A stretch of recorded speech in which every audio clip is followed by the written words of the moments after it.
Okay, it looks like you're off to a good start on this. And so just in case anyone else is watching this video, let me describe what this person did. So they had a linear term and a quadratic term, irreducible quadratic term. So they set up their fractions, cleared the fractions.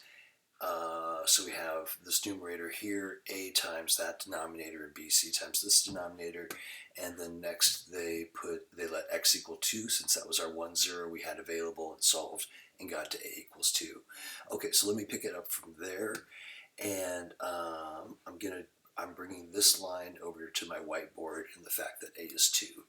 So what I would do next, and there's a number of ways you can do this, but what probably I would do is I'd go ahead and just let a equal 2 right now.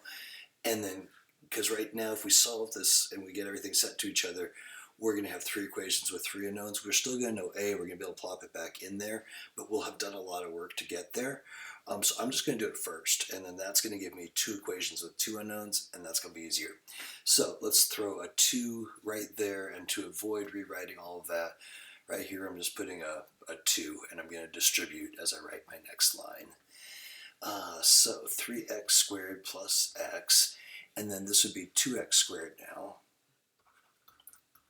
and then plus 2x, and plus 2.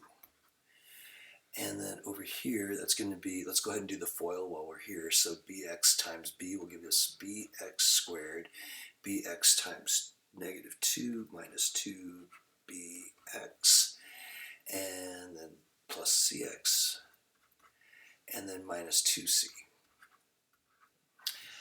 Okay, so now what I can do is, all this stuff doesn't involve a's, b's, or c's anymore. These are just terms, so I can bring those over to this side. So I'm going to go minus 2x squared minus 2x minus 2. Oops, don't mean that last little bit.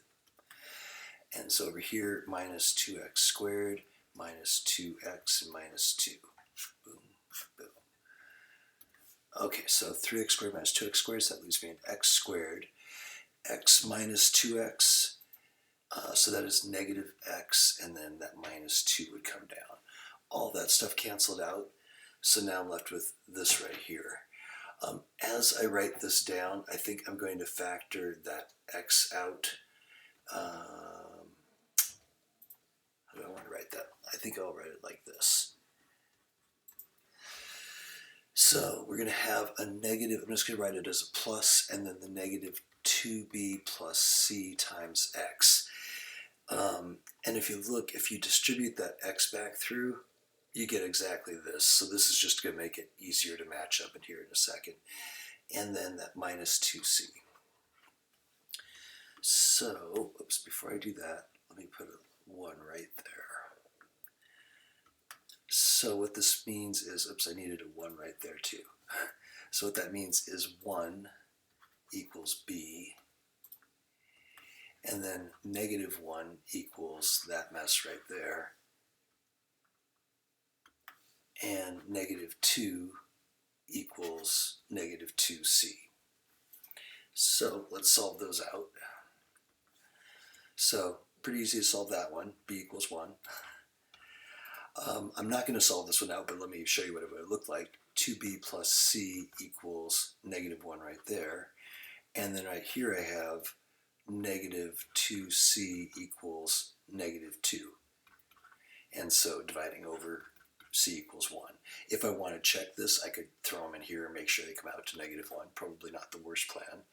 So let's see, 2 times 1 plus 1, oops, negative 2 times 1, I almost messed it up on the last line, equals negative 1. So that's negative 2 plus 1 equals negative 1. So yep, that does check. So it looks like for a solution, let me go ahead and get rid of that for a second.